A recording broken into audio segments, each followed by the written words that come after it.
Welcome back, everybody, to another episode of Paranormal, the new normal, the show where we try to make this life seem a little more normal. I think we basically determined by now that's not going to happen, so I don't know why I say it even at this point, but it's the catchphrase, you got to go with it. Anyway, welcome back. Second episode this weekend. It's been a busy weekend for these. I am being joined today, though, by Justin L. Shaw, a author, a sorcerer, and not in the way you think, and a mystical comedian, which I'm dying to know what that is, but we'll get into that in a minute. What's going on, Justin? How's it going today?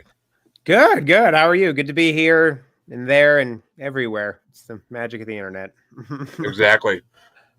We are in Malaysia right now, for God's sake. So, yeah. Wow, that is far. I actually do have listeners there, but so yeah, it's going today. So let me start off by asking the same question I asked everybody. What brought you down the road to the spiritual side of life? Oh yeah, so it's been quite a journey. So I've always gravitated towards the paranormal and the spiritual, and what got me into the spiritual was the paranormal. Interestingly enough, because I had always been interested in kind of the ghost cryptids and aliens when I was kind of a child, and always fascinated by that, and always had a belief because I had my own kind of fun experiences growing up. Traveled a lot, and it just makes you think. There's something else to this world. It is not what the classical science says it is, and so that is what really got me into kind of thinking of the more spiritual side. And it's, I kind of grew up in kind of a suppressive emotionally household. It was, just my mom did the best she could, but it was just her and I, and it just was kind of, it was kind of an emotional vacuum is the best way I could put it. Just love is not a word that was mentioned around my household. She wasn't good at hugging and things like that. And that, that has an effect on humans. Humans need love. It's an absolute necessity.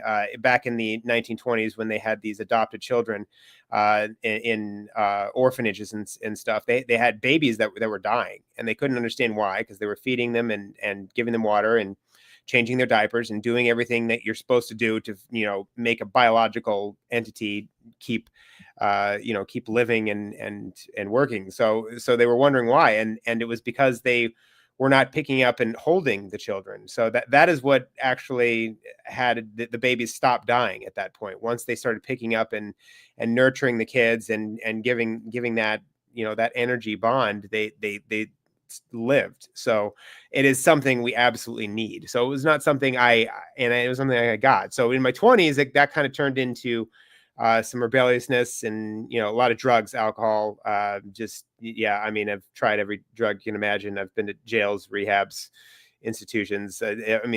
Just park benches. I've been through the whole gambit of what addiction can bring.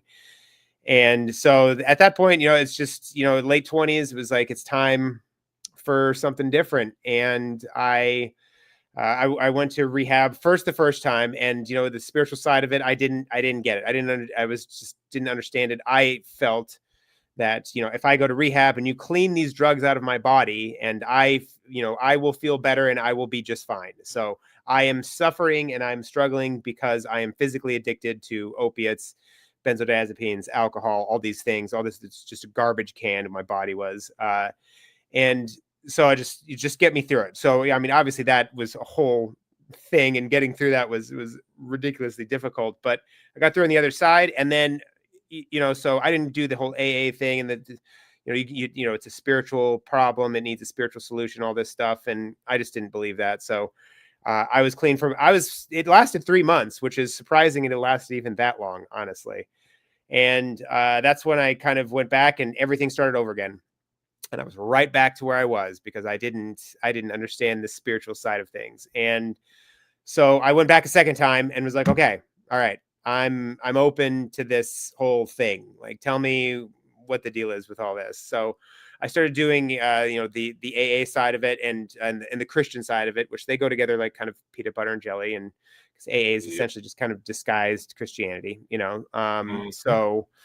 So I started doing that whole route, and, that was fine. But what I found was with AA and Christianity in particular, is is that, it's this beautiful, it was this beautiful house for me. It was this beautiful mansion. It was like there's 17 bathrooms and 14 bedrooms, and there's a pool, and there's a game room, and there's a theater, but you're not allowed to leave the mansion, metaphorically speaking. Or you don't go out and investigate these other things that are taboo, like the spiritual, the new age side of it, and this paranormal stuff, and that you don't go there. Even meditation and yoga is kind of stepping too far out of the mansion. You stay in the mansion because they tell you that it's the outside world is full of death and destruction. It's a nuclear holocaust, and there's zombies out there, and you don't want to leave. And so, I didn't leave the mansion, out of complete fear. But, I realized that this mansion is built, and, you're in a mansion, you don't understand what, what it's built on. And what this mansion is built on is a cracked foundation of control, fear, and judgment. And so as I started realizing that, and the mansion started crumbling around me when my mother started passing, and that's when because I was programmed to believe she was going to hell. Like this was a programming. This was horrible concern for me. And so, as her body started dying and her mind started dying over this year period of the cancer eating away and her body and mind, it was 10 times more traumatizing, because I thought she was going to hell, and she was, this damnation for the rest of eternity. And so, after she died, the whole experience was just horrible and just awful, I started questioning beliefs that I had. I started questioning some things that I had been told that maybe weren't so true. That, she had her issues, my mother, but she was a kind person, and there's just absolutely no way she's been, sent off to this place for eternity. And so I started questioning these things, and I started doing things like meditating and yoga, and started looking to the kind of the new age side of things, and getting more into the paranormal side, and, the simulation theory, and started really trying to branch out and understand these things. And that is when I had my first paranormal experience outside of, fun little ghost encounters and everything, which was my bliss attack. And that was what I can only describe as, a 3-hour panic attack if you replace panic with love. And during this 3-hour, and there's no drugs involved in this, I was sober for a month at this point. I was kind of yo-yoing a little bit. I'd kind of binge and purge, but I had not had drugs in my body for a solid month when this happened at all. I might have had coffee that morning. That was it. So, I and it kind of came on, and I was just doing a post-workout stretch, and this is when it just, all these kind of downloads. I realized as humans, we are in airplane mode. 90% of society, I would say, is in airplane mode. So a phone perpetually in airplane mode is not living up to its potential, right? Like it's functional, you can play your music and whatever you've already downloaded and, stuff like that, but you're not going to get any messages. You're not going to get any emails or, text messages or phone calls or anything. So you're not going to get any messages. So I just realized that we're all kind of in this airplane mode, and I had been turned off airplane mode. And in this experience, I felt like there was something I needed to do to help people get off airplane mode, and we could have a much better society if everyone was off airplane mode, receiving these amazing messages of hope and love and peace and all the hippie shit I love so much now. Like it's in that moment, and that's when the sorcery idea came to me. So sorcery, you talked about, sorcerer and, the mystical comedian. I call myself all kinds of things: mystical comedian, hope dealer, spiritual Sherpa. It's I don't really have titles because, this is something Hope new. dealer. I freaking love that hope dealer. Oh yeah, hope dealer. Yeah, I went from dope dealer to that was the world's worst dope dealer. Okay, like I'm probably the only person in the history of the game that lost money dealing drugs. Okay, like I was not a good dope dealer. I did all my drugs. So I was gonna say, I was gonna say, like, there's only one way that happens. yeah, there's only one way, and yeah, you do them all. Yeah, I was breaking even was a huge win for me. So so this whole sorcery thing kind of came because I really source energy is this field that surrounds us, and it's the unified field, it's the quantum field, the Akashic field. It's many names, and it's your chi, it's your prana, and it's this field that I connected to, like almost like a Wi-Fi signal. And that's what kind of downloaded this book. But sorcery, it's spelled with a U. So source energy. So it's, like I'm a big fan of source, the wizards and Gandalf and Lord of the Rings. It's not that kind of sorcery. So you can, keep your hooded robes and your cauldrons in the closet for the next Harry Potter convention. This is about like source energy. So it's real magic. It's creating kind of this new transformation. And so I created this system, a map essentially for people to get off airplane mode and have their own bliss attack. And it's 13 rungs. So, and being in AA for a long time, they had a very interesting thing that helped a lot of people. And two things can be true at once. I think AA can be very, very helpful, but it can also be kind of disempowering and keep people kind of at the level that religion wants you to keep, which is religion wants people control. They want to control people. They want you down. They don't want you exploring other religions. They want you to keep, they want, and that's kind of, and AA is based off of that. So, I just realized that, I could make a system similar to the 12 steps, but not be so rigid. First of all, A is, 1 step, 2 step, you don't jump around to steps. I could create something that's more fluid and you can kind of jump around and things. And, instead of steps, why don't we do, rungs? Because moving forward is good, but moving up is better because a bird has a better perspective on things than a worm. Right. So, yeah, I did. That's where this kind of whole thing came from. And, it's helped me immensely. I don't believe there's any healed. I think there's only healing, but I have healed a whole lot since, and I've had anxiety and depression and all these labels and things, that they throw out there for, mental illness, and I've had the whole gambit. And so, but there is healing out there for all of them, and it can be natural, if you're tired of the medical community approach of just treating symptoms. Yeah. I mean, a lot of the world is tired of the medical society and what they're trying to do. I mean, it's been all over the news recently, the things that they're finding out now about things in the medical society that were trusted for generations are now all of a sudden not safe anymore. And it's like, gee, the truth finally works its way out a little bit. You gotta love it. And I was actually just talking about this with my guest yesterday a little bit. We're kind of going back to Eastern medicine. Like that's kind of like the way the medical world's going. The Western medicine phase is slowly dying because people are realizing it's full of horseshit. It's all chemicals they want to feed you with to control you. Same as AA in a way. I mean, AA was created as a way to control people with problems and to make them less of a problem to society. So, and it was, of course, created by religious people because why wouldn't it be? Religious people love to control other people. That's just the way religion is. That's why I don't subscribe to organized religion because of that. I don't like the power aspect of it and the money aspect of it either, but more the power. So let's get into well, literally where like source code. So basically, you're talking on a quantum field, right? Mm-hmm. Yes, yeah, it is the Akashic or quantum field, and I compare it to trying to explain water to a fish. If if you explain water to a fish, it's kind of difficult to do, and once that one fish all of a sudden starts seeing the water, like I have, there's this field that surrounds us all. This may seem like empty space, but there's not. There's actually a substance here. And so, once you're that fish that sees the water, you can never unsee the water.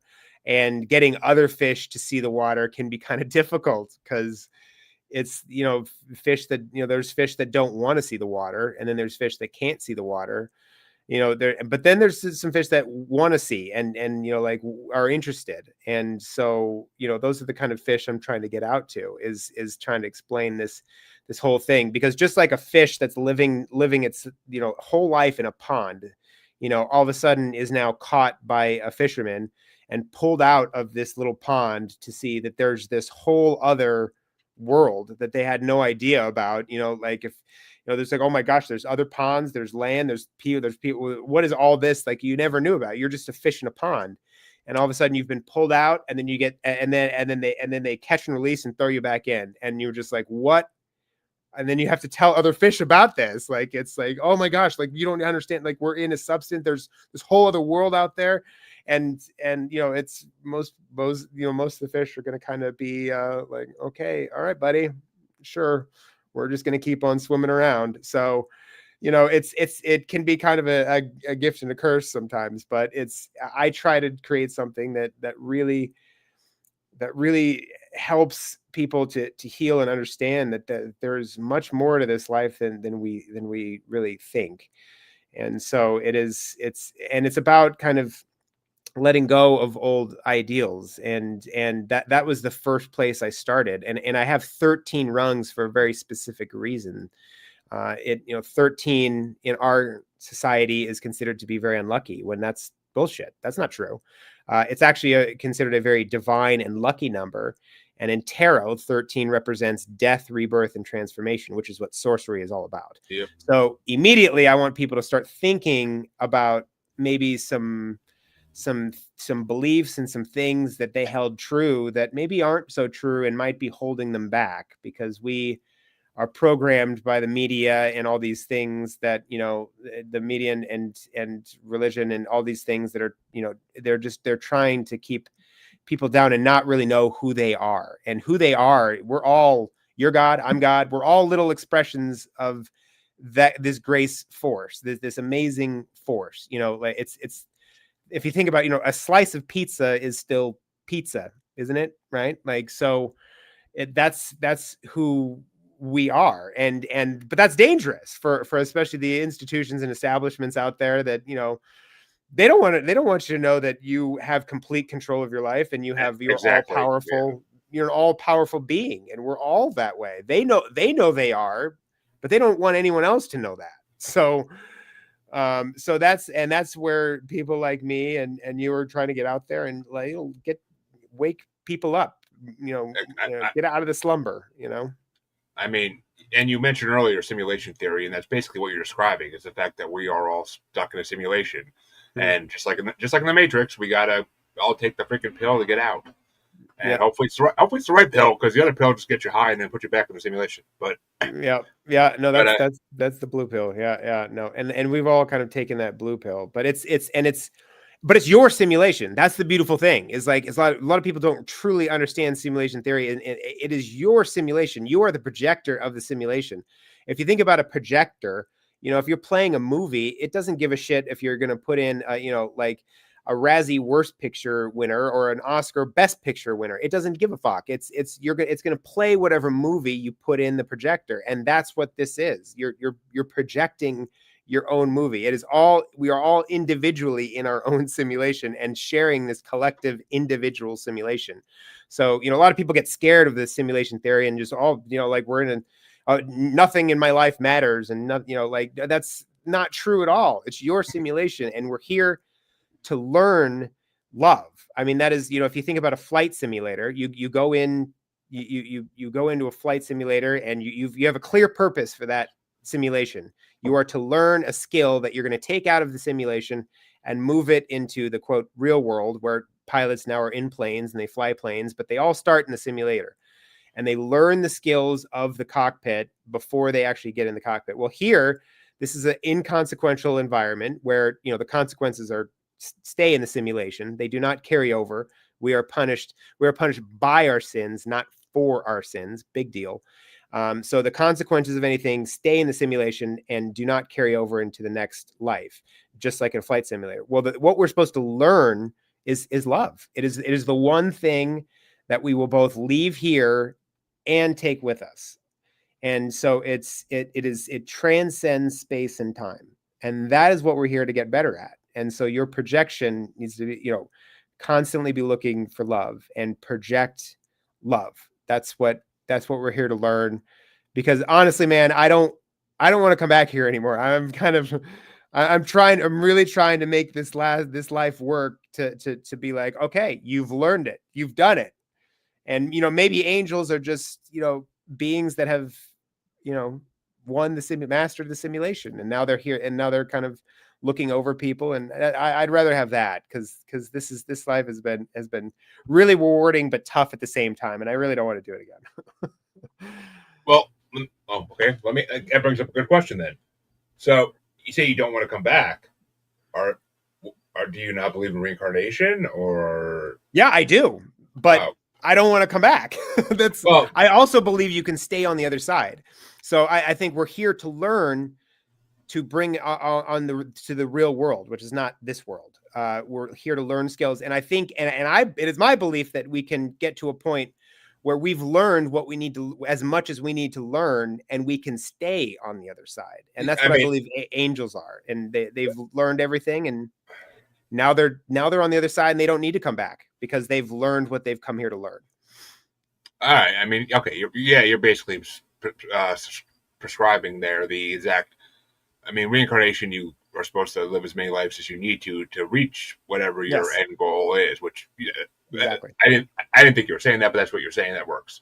Mhm. And I mean, you also can be reincarnated in other planets. I've Yeah. been told that. I've been told that's the proof of that. I mean, apparently I've been reincarnated on a few other planets a couple times. Who the hell knows? It's 100% possible. I believe probably better planets than this one, I imagine. But I, but yeah, that I like the idea of that's what angels are. That's kind of a new theory to me. I haven't heard anyone say that before, and it actually makes sense in a way. But I don't know. I think I don't think you want to come back once you get to that. Whatever's out there, I mean, this heaven, as the churches would describe it, it's not. I mean, it's not puffy clouds in the sky. No, It's just another dimension completely, and it's here no one. now. Actually, it's here now. You create your heaven, and that energy just kind of carries over. But it's that projection again. Like it's not someplace you go. That Jesus in the Bible said, the kingdom of heaven is within you. And so that's what that is. And so it is something you create here and now. And that's what I've been working on. It's not easy by any means, especially with, the world wants to, Einstein said, the world, the world is an illusion, but it's a persistent one. So it's just constantly throwing stuff at you to make you want to fall back into that blue pill category, and you just have to keep fighting it. But eventually, your brain is rewired to the point where nothing really gets to you anymore. And that's really exciting that, we can get our brains neuroplasticity. It's science.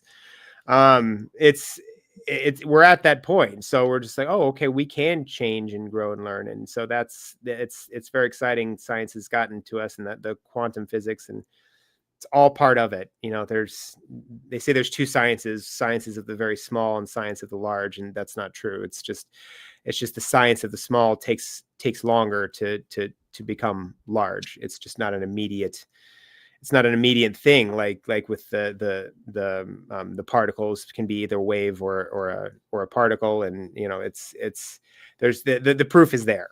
The proof is there. Yeah, I mean, it. What it basically comes down to me, at least.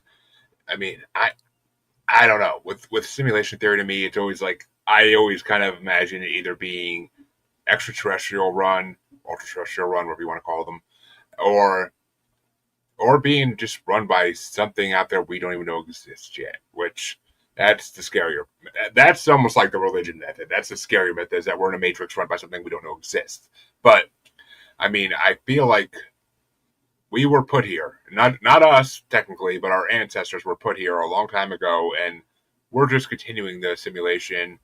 We're just continuing the TV show, basically, that they want out of us. We're just Mm. keeping it going. I mean, I think South Park nailed that on the freaking head like Yes.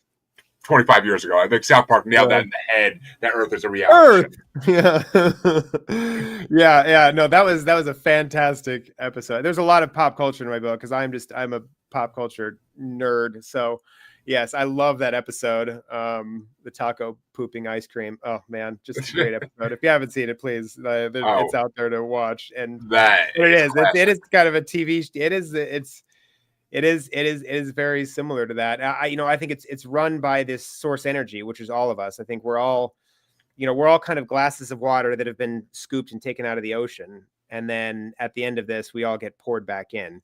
So, that's what I think kind of death is just, we're just glasses of water being poured back into that ocean.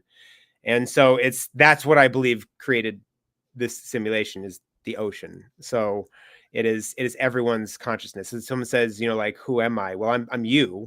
I'm just coming from a different perspective. I'm having a different experience, but I am you.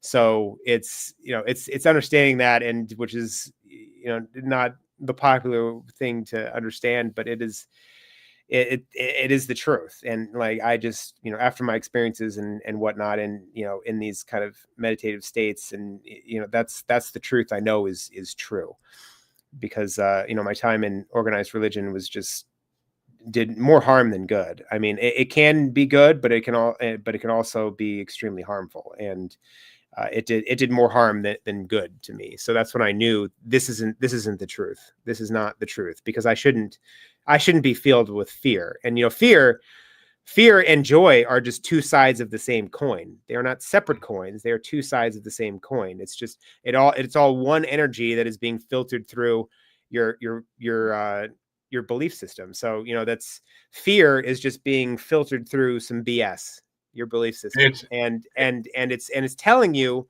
that there's some stuff you need to look at that are not aligning with who you want to be. That is fear.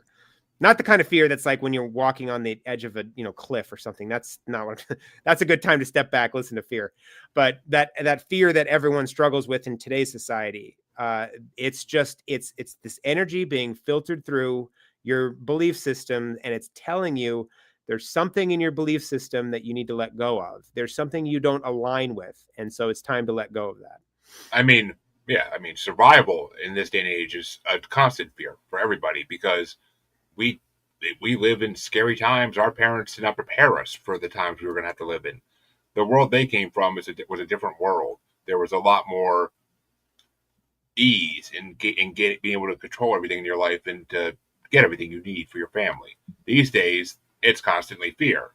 And you're right, fear and joy are both, they're yin and yang. They both can be used as control mechanisms. Mm-hmm. Religion's been doing it for years, using the fear to control you, and then they make you happy to control you. So, it's basically just toying with emotions. It's all it really is at the end of the day. And the government does it, religion does it, everybody, your boss at work fucking does it, just because they want to control you. So, you get yelled at, there's your fear. And if you don't do what you're supposed to do, and here's a nice little pizza party for you, or a nice little bonus to give you some joy to make you be controlled even more, even though you don't think we're controlling you at this point, but we are. We're just using some reverse psychology here and getting into your head. But let's get into your book, because I'm these 13 rungs have me kind of curious, the names of them and whatnot. So I love that you start off with shadow work, though, because I'm guessing when you say shadow work, you mean just us living our darker part of our lives before we figure out the way to see through the source code. Yeah, well, the shadow it's a Carl Jung term. It's an archetype. It is the side of us that maybe it is the reactionary side of us. It's the side of us that is compiled with limiting beliefs and traumas, and that is what makes up our shadow. And it makes us react instead of respond. So the shadow reacts, the sorcerer responds. And so, I like to, it's very easy to compare, because my shadow has been, there's three spots for the shadow in a car. If you think of a metaphorical car, there's three spots for the shadow. The shadow is either driving the car, in the passenger seat, or in the back seat. If the shadow is driving the car, it's going to constantly want to veer off a cliff. It's always going to want to drive off a cliff. If you drive off a cliff, maybe you get the car back on the road, it's going to want to drive off another cliff. And so my shadow has been there. I've been in the place where I am not able to function in society. I could not, I was not able to function. I couldn't hold on a job. I couldn't hold on an apartment. I've been, there's periods where I've spent, homeless. And it's just like, I couldn't function because my shadow was driving the car. And these are people that you see all the time that are just, they're just not able to function in society. You see the homeless and they're just not able to function. Then the shadow and once I got sober and the Christianity thing, then the shadow moves into the passenger seat, but it's still too involved in the conversation, because now it's talking to you and now it's saying things like, it's the hold down the shame, especially in religion, like that, just they hold a lot of shame against you, and that's part of how they control you. So you got that shame talking to you. You're not a good Christian. You never, you're just lousy. You probably won't get into heaven. Like all this stuff. So I had struggles, like in work. I had struggles in relationships. I had an apartment and I was sober and I had a job, but I was not happy at all. I still had tons of anxieties and stress, and those things really got to me because my shadow, and this is probably the majority of society has their shadow in the passenger seat. But where I moved it to is the back seat, and that's where you want it because it is now not involved in your life as much. And one of the things I recommend to people is to name your shadow. So my shadow I named him Floyd because in the movie True Romance, there's a classic stoner character. Have you seen True Romance? Oh, of course. Okay, yeah. So Floyd is Brad Pitt's stoner character in the movie, and it is it's kind of in the movie he's just a couch dweller. He doesn't pay rent. He doesn't do chores. He's just on the couch. The entire his several scenes are just on the couch. But the homeowner in the movie, because it's not his home, the homeowner lets him stay because he loves him like a brother. So he's not going to kick him out because he loves him. And so that is my shadow. He's kind of a couch dweller that doesn't add a lot to my life, but I love too much to kick out. So Floyd is my shadow. And so I would have so named it Todd after BoJack Horseman, but that's your shadow then. Yeah, everyone's got a shadow. I'm telling you, everyone's got a shadow. So where it's placed in the car is very important because maybe it could be like, well, my life is, there's people out there that their shadows have been dormant. Maybe they had great childhoods and that's come into adulthood and they have really happy families. But a trauma can happen and all of a sudden, maybe their husband is taken away, their wife is taken away suddenly in a car crash. But that shadow is created. And so, an energy of, kind of a mood, can carry on. If you carry that on for several days and several weeks, and then that lasts into months, your mood can now become your personality and who you are. And now you've become your trauma. So, the shadow may be dormant, but it's in some people, but it's there. So yeah, that is shadow work, is getting to know the shadow.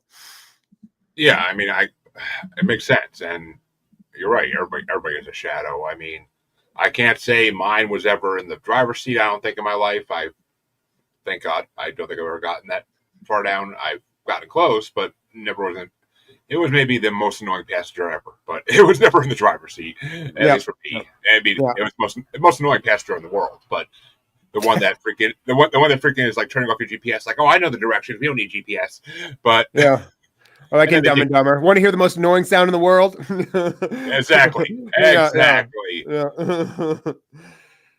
So from there, we have to go into a call for an action, you say, which that basically, I don't know what that would be. I can't. I'm trying to picture like what that'd be in my head. I'm like, what the hell is a call to an action? I named them all very cryptically so that people would be interested in like what they're about. So a call for inaction, as opposed to a call for action, is about meditation. So it is a call for people to calm themselves and to sit and to become kind of one with themselves and with the universe. And it is a critical part of my everyday routine. I do it every single day and I love it. And, there's no good or bad at meditation. People are like, I'm bad at meditation. That's an excuse. There's no good or bad. There's only practice and unpractice. And if you feel like a meditation is bad, that's actually a good thing because you are mining the subconscious. Things are coming up that need to come up. If you don't feel it, you have to feel it to heal it because what you resist will persist. So it is about, sitting down and taking time. And that source energy I'm talking about, it cannot speak to you if you're constantly in convergent focus, which is what we're in a day-to-day. We're in it right now. And most people go for convergent focus everything of all day. They pick up their kids from school or we're on right now at work, conversing with people on the phone. Oh, the phone's the biggest one. It's the biggest addiction everyone has these days. But that's all convergent focus. So a divergent focus is broadening of the focus, and it's expanding your focus and focusing on just energy and surroundingness. And that is when source can speak to you. So meditation is a critical part of kind of waking up and having your own bliss attack, because it's taking the convergent focus. You're telling source energy that you're busy. You don't have time for it. Not now. And if you want to, if you want to get in touch with it, you need to make time for it. So that's what that's about. Okay, I mean that does make sense, and yeah, I'm always one of those people who says bad meditation. So when you said that out, I started dying laughing. I was like, yeah, I've said that in the show more times than I can count, but I just, and it really is just not. It's basically not trying to meditate, and that's what you're right. That's what it is. It's not having the time to even, or thinking you have the time to even try to do it, and you could think you're doing it. I'm like, I always tell people on the show, like, oh, I guess I'm kind of doing it when I'm driving. Obviously, I'm not. I'm focusing on the freaking road and trying not to crash into other cars. Like, it's not. And where I live is horrible, so for traffic. So yeah, no. Meditation just is. I have my problems with meditation. I really do, but it's not easy. But it's doable. I used to be just like you, but it is doable. So your next rung, though, it kind of has me. It kind of almost seems like it's going against what you were saying a few minutes ago, because surrender to serenity. I mean, in my eyes, isn't serenity just another word for religion? No, it is a blissful state of peace. Serenity is a blissful. It's like nirvana. It is a blissful state of peace, and surrender to serenity is about understanding human behavior better, so that you don't let other people steal your joy. It's your joy. You have to give it away. And understanding how people are and what they are. I mean, we're all programs, and most people have been programmed with a virus. And so these are people that, kind of get to us, that, it can be the whole, I feel so sorry for the whole Karen situation, right? Like that's, and I feel so bad for anyone actually named Karen. My heart goes out to you if your name is actually Karen. But it's, it's just those things. These people are losing their cool, and because they've been programmed, they're letting their shadows run their life, and they've been programmed improperly. They have not healed, and now the situation becomes where this person is attacking you verbally, and if you can keep your cool while someone is verbally attacking you, or cutting you off, or whatever it is in society, that people, they're trying to take your joy, because they have none, so they're trying to steal your joy. And so understanding what is going on in that situation is extremely helpful to, not take the bait. So that's the whole thing is, this idea of the joy thief. And there's a lot of joy thieves out there. And if you understand the mind of the joy thief, it really, it helps you keep your serenity and your peace and your bliss. And so it's very important to know in these reactionary moments where, you see someone on, that gets caught on a phone, yelling and berating someone, Target cashier. It's not about whatever situation is going on in Target, their anger at their father for leaving them when they were 5 has now been focused on the Target cashier. And because that wound is not healed, it comes out. It's just like a wound on your body. Like when you touch it and it's not healed, it hurts. You don't want people to touch it. So, it's that same thing. If you haven't healed that wound, someone touches it, now it comes out and there's a reaction. So it's understanding so that you don't too feed into that garbage in the moment. And that's kind of surrendering to serenity. I mean, okay. I actually like that step, because I already subscribed to that step. Yeah. I haven't let people's bullshit bother me for the last 25 years. Think I'm gonna start now? Yeah. And it's true. There are a lot of energy vampires out there that like to steal your thunder. They like to steal your joy, and they get a high off it almost. They get a high off of taking it away from you, because they're taking your energy. Yeah. They walk away. It makes them feel better. It does. Don't let them feel better. and you're right. We all are born with a virus. I mean, look, some of them are worse than others. I mean, there's plenty of narcissists out there, sociopaths, who don't give a fuck for other people's feelings, or they're just going to do what they want to do. And if they can take away your power, they're going to be even happier, because then they win in their mind. They won the game of life because they got to be a narcissist, and they get to make you feel like you're nothing. Which, I mean, trust me, I know some people who are, and it's literally soul sucking. It's literally like being in the room with them. It just brings you down 20 levels on the rungs. Like it just brings you down 20 rungs on the ladder, and you're just at the Yep. bottom. So like, God, I Yep. need to get out of Start here. over. Yep. Go do something fun. Like do something to take my mind off this horribleness. But well, actually, the next two rungs I'm going to kind of tie together because I think they do relate a lot. I mean, because they're all about health and emotional alchemy, as you put it.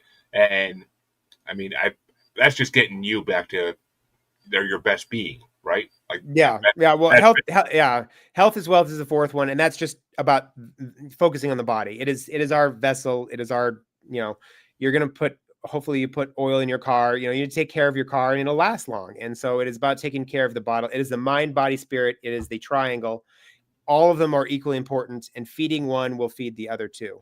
So take care of your body. It's very straightforward.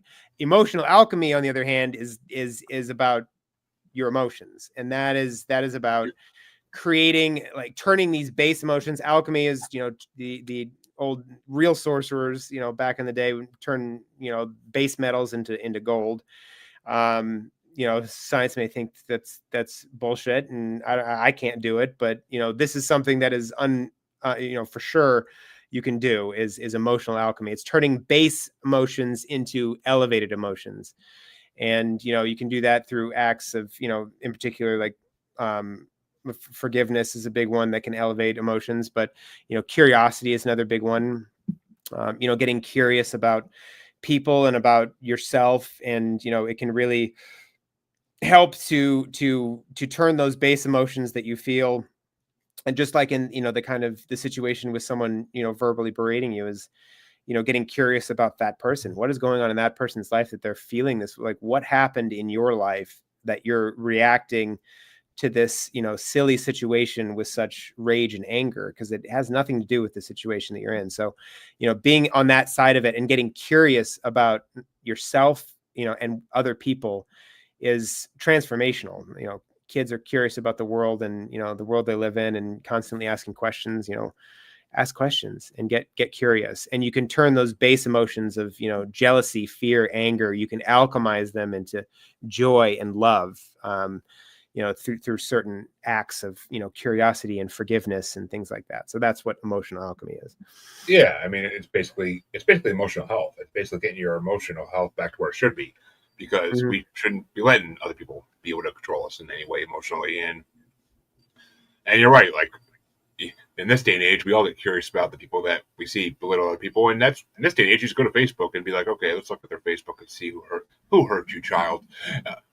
You have daddy issues. There we go. That's the Mm-hmm. base cause of it all. That's usually it's usually parental. It's usually a parental thing dating back to childhood trauma. Which, if anybody suffer with any of that, I know some people can help you. I've talked to a lot of them. So there's a lot of hypnosis work that can be done in that and work wonders. So. Mm-hmm. You got to go back and confront those demons, but if you dare.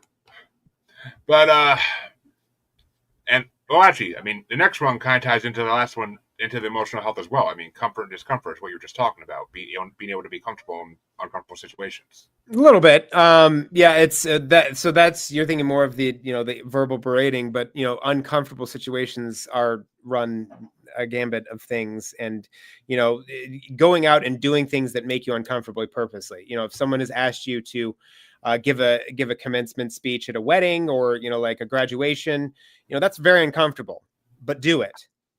Pushing yourself. No growth happens within the comfort zone. That's just the way it is. If you're constantly comfortable, you're not growing. So it is about pushing and getting out there and doing at least one uncomfortable thing a week. If you're not doing something once a week where you're just like, oh my God, what am I doing?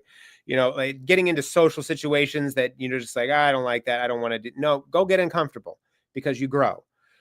So it's very different than just being comfortable in an awkward situation of being. That's very different. It's getting out there and getting uncomfortable, putting yourself in uncomfortable situations and growing. Yep, it's like being on that cruise ship and you want to get in the pool and do the Macarena with everybody else, but you're just like, Yeah, do it. Yeah, do it. Yep, do it. Yeah. If you're questioning, like, I don't want to do that, do it. Yep. Drink a couple Be, drink a couple become be, margaritas or daiquiris. Get in there. Yeah, Like, become Jim Carrey in Yes Man. Remember that movie, Yes Man? Yeah, where he just has to say yes to everything. Like, there's you want to put limits on it. You don't have to say yes to everything, but say yes to a lot. Just the normal stuff that I would say no to, I try to say yes to now. Like, okay, that sounds like something I don't want to do, so I should probably do it. oh, always say yes to that Red Bull, folks. Always say yes to that Red Yeah. Bull. But yeah, I mean, it is what it is. And I mean, and you're right. I mean, putting yourself in uncomfortable situations. I mean, oh, you don't think you could be a manager at your company? Guess what? You're comfortable with the idea of it? Go apply for it next time there's one open. Apply for it. You never freaking know. You could get it, and you could change your life by getting it. I mean, how many people don't go anywhere in life, don't go anywhere in work, don't go anywhere in their social life if they don't push for it? I mean, basically, you just gotta do shit and not worry about what's going to happen. I mean, fear. It goes back to fear. It goes back to fear controlling your life, and that's not a way to live. You can't let fear control you. That's a path to the dark. That's a path to the dark side. So that is the path to the dark side. Yes, yes, yeah. Source energy is. I tell people that to like watch Star Wars. Source energy is the Force. It is explained exactly in how life works. Is very similar to Star Wars. I tell people all the freaking time. George Lucas knew things. He knew things. He did. It he is. He took all the ancient religions and that's what being spiritual is all about, right? It's taking all the best of all the religions, taking all the good things that they talk about, and connecting to source and spirit, all the good things that bring people in, and leaving all the dogs or the dogma and the laws and all the bullshit that tries to then keep people. So they bring you in with all this lovey-dovey stuff and all the that's all good stuff. That's all truth. But then they tell you the lies. And the lies are what's trying to keep you, control you, and make sure you don't stray. They need you to be sheep. And one of my rungs is goats over sheep. I can't. I was honestly waiting to get to that one because I freaking love that one. But we'll get to that. Well, it's coming up soon. But I mean, first you gotta have attention and inattention, which I mean that can go in a lot of different ways. So I'm not sure exactly what you mean by that. So I'm gonna let you explain that one without me trying to butcher it. Yeah, attention to intention. So keeping your attention on an intention. We are creating our lives whether we know it or not. You're either creating it subconsciously or you're going to create it consciously. So if your thoughts are always on an intention, you're gonna create the life that you want. And so it is critical to have goals and be intentional about everything we do. I go to the good examples. I might go to the gym and I'll jump up on the pull-up bar and just start doing pull-ups, and maybe I get 10. But then there'll be times when I'm like, okay, I'm doing 15, and I'll get 15. So like being intentional and setting those goals, and otherwise your subconscious, your past is just going to continue to regurgitate itself. And that's how people, some people live 90 years, other people live the same year 90 times. And so that's the subconscious. It's reproducing itself. You're creating. It's very well disguised, but your past just continues to repeat itself until you get conscious and focused of, okay, I'm going to be intentional. This is what I want, and this is what I'm going to draw in, and I'm going to have a map, and I'm going to create, the whole secret and the vision boards, all great stuff, and having a vision, and then you create who you want to be. And then you connect your energy to that person, which is what draws in everything that you are wanting to be. Because now you're living at that person. You don't need to act as if you feel as if, because there's no acting needed, because you've already feeling like this healed person, like this wealthy person. If you're already feeling that, the universe has to give you what you want, and your outside world and your inside world will start to match. But it's all about attention to intention. Which you're basically describing there as manifestation. Yeah. It's a manifestation, right? Like it's a station. You tune into it. It's like the thing. It's the old radios that back in the day that we're kind of age. We remember the old radios with the antenna and the little windy thing on top. Where we kids these days, they have no idea what that is. So at least we know what it is. But you those old radios, and you would turn the wheel and you'd find the station. So that's kind of the mind-heart coherence.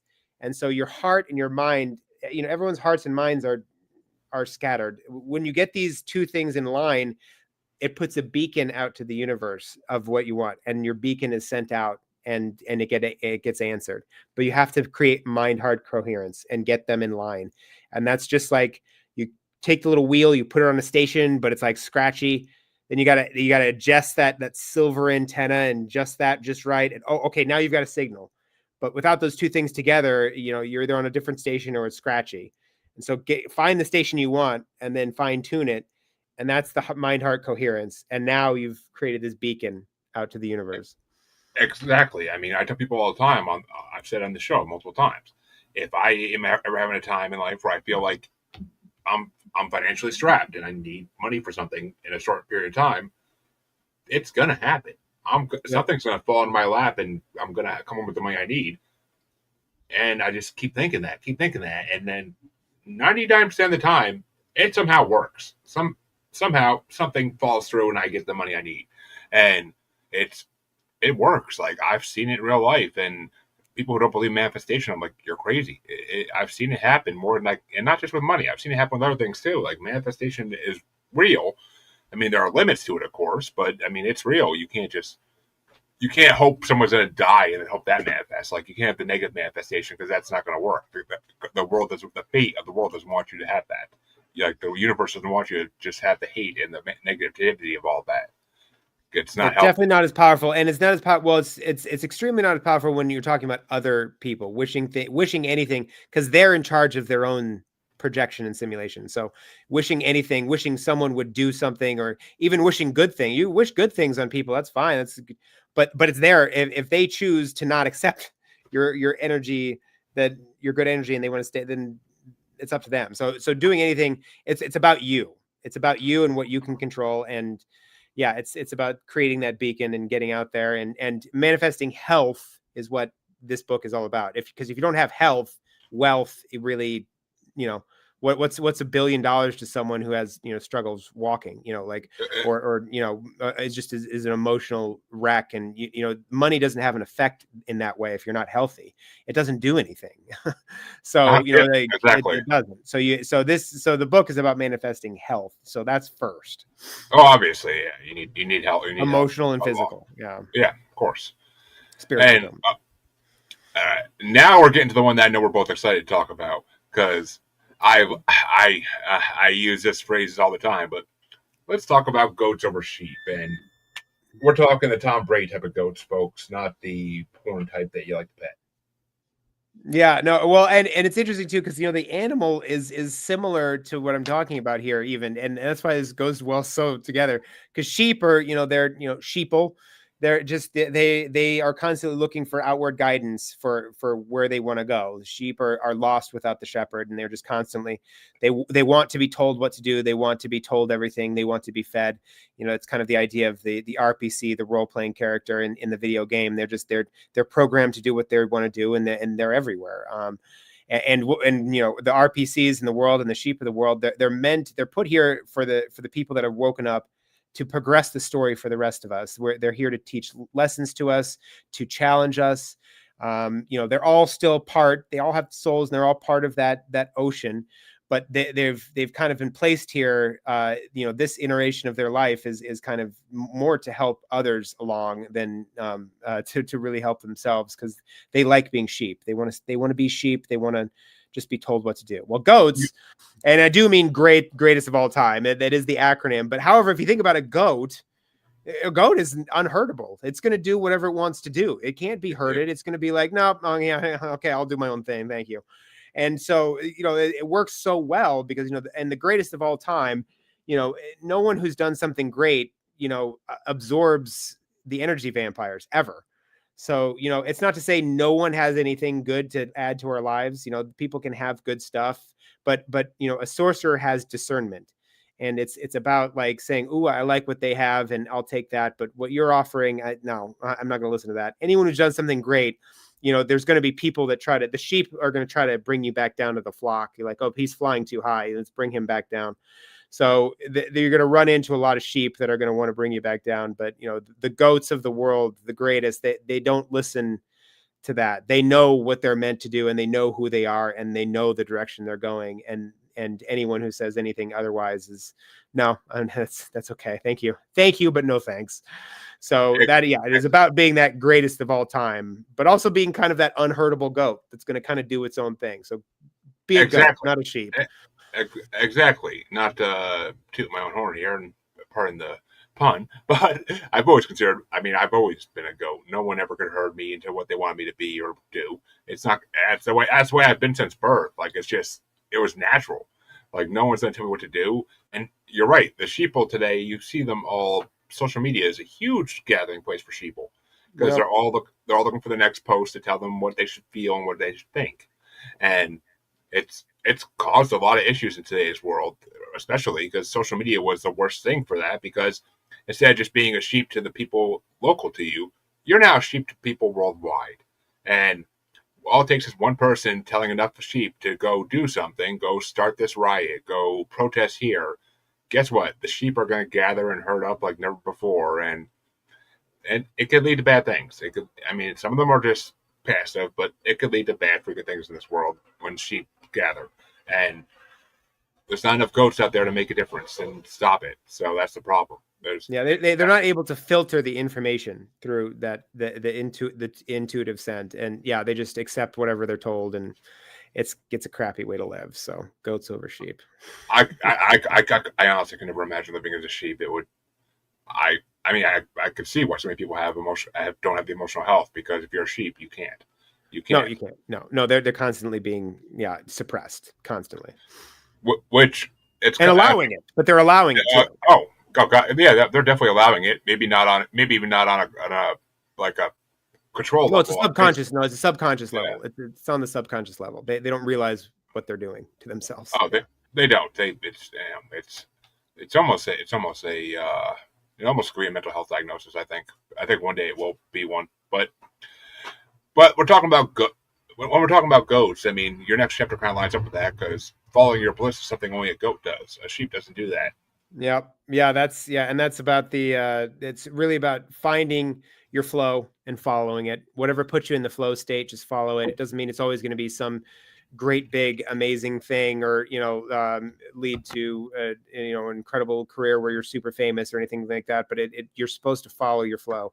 Whatever puts you in the flow state, find your bliss and follow that. And doors will open, as Campbell said. That's a Joseph Campbell thing. Follow your bliss. And he said, doors will open where there were only walls when you follow your bliss. And so that's what's happening for me right now. It's, I'm certainly not, the book is very new. It's only been 6 months or so, I'm putting in some words and but it could really be something really quite unique and help a lot of people if it really gets out there. So, I'm not where I am, but the journey is the destination. So, but I am following my bliss. I am just doing I'm just taking the next right thing, whatever the next step is, where my passion is, that's what step I'm taking, and I'm seeing where it goes.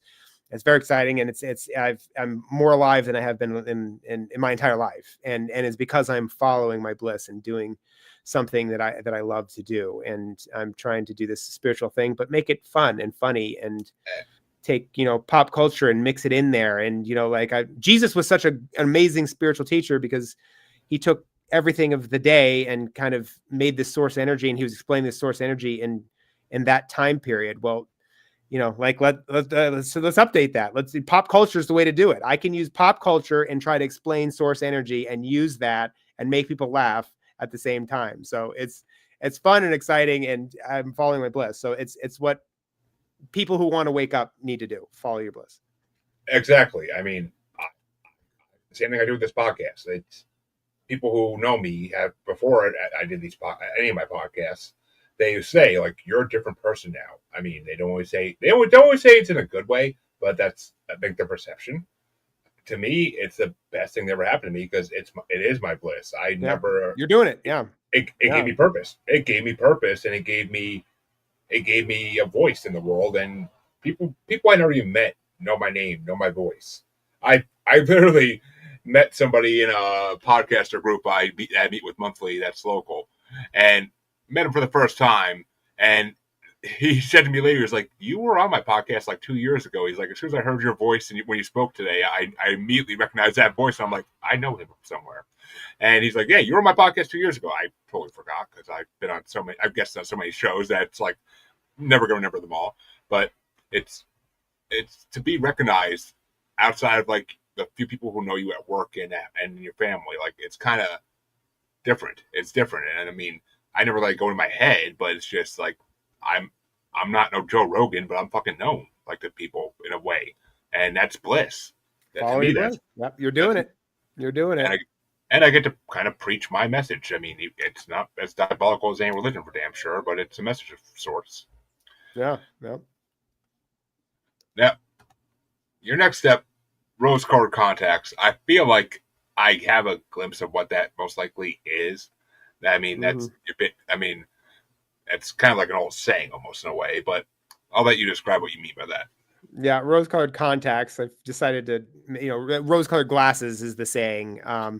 Did rose-colored contacts just to, mix it up a little bit and bring it into the 21st century. So, it's perception. It's your perception of what's going on is everything. It's the glass is half full thing. Is it half full or half empty? Your perception of what's going on is everything. And we're constantly kind of in this place where we're shifting into different dimensions.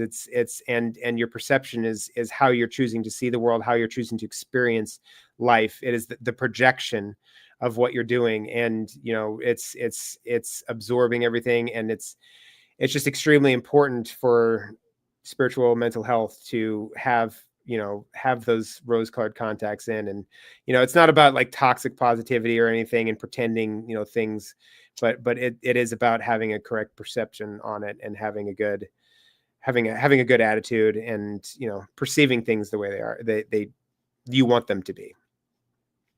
Yeah, I mean, it's basically about just seeing the world the way it should be, and that's Yep. amazing. So, well, folks, actually, you know what? I feel like being a bit of a dick today for some reason.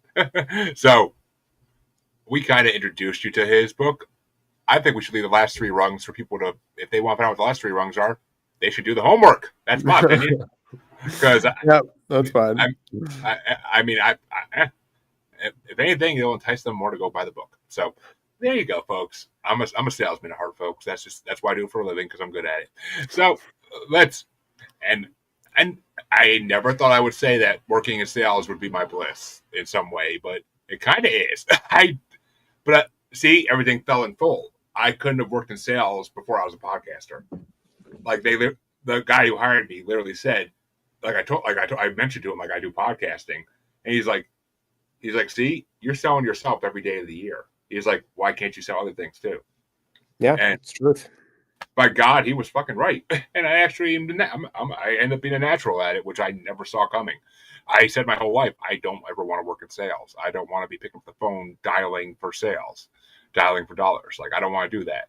But fuck, I'm good at it. So it works. Like that's Oh yeah, why, well, and it goes back to what you're saying earlier about you gotta go with what you're uncomfortable with sometimes. I wasn't comfortable as fuck thinking I had to go to a job where I had to like call people on the phone and talk to them. Like to me, that was the most uncomfortable thing because I hate talking on the phone. I will, even with family, I will text you. I do not want to call you. Like I will text you. I don't need to sit there on the phone and just make small talk while trying to think of something to say. Like I hate that. But I made myself uncomfortable and blessed follow, folks. So I kind of am following these rungs to some degree, I guess. It just happened naturally. It just happened naturally, and well, naturally to the way the universe wanted it to happen, I guess. But if that's how you want to put it. But where can people find this book, and where can they find you if they want to learn more about this great method? yeah. So the website is awakenthesorcerer.com with a U. And but the book is on Amazon, and it just came out on Audible about a week and a half ago. I think I've only a handful of people I've reached out to that have actually got it yet, but it just came out like a week ago. I haven't gotten out to tell everybody, but yeah, so it's on Audible. I get to tell my own jokes. I get to do voices. It's really funny because the book is funny. I mean, it's light. It's deep, but it's also very light. So it's also on Amazon, the book itself. So you can do the Audible on Amazon Audible or the book. And then if you can't afford it, honestly, just email me, sorcerer13 at Gmail, and I'll send you like a PDF or a free e-code for a free ebook. I just want to get the information out there. I don't, if you can't afford it, it's all good. Just hit me up. And I don't like social media as much. I've been off it for 4 years. It was like a horse wearing blinders. I ran a better race, but I'm back on it because I want to get out to people. So, but I'm only on Instagram because I have Facebook PTSD. So Instagram, it's true. I do. I can't stand it. And I know they're owned by the same company, but it's just, Facebook is just awful. So, Instagram is sorcerer with a U _13. So reach out to me, hit me up. I love talking about this stuff. It's my bliss. Well, there you go, folks. And Facebook PTSD, I fucking love it. I feel like I am so numb to Facebook that I could just like scroll through it and just laugh at most of it. Honestly, I used to laugh at most of it because I was like, "What the hell is wrong with this world?" But yeah, no, that's a good way. It's you can't ever take Facebook serious because it's not. But folks, I want to thank Justin for coming on because it's been a fun show and we got to learn about a new way to heal, which this show is all about that. So.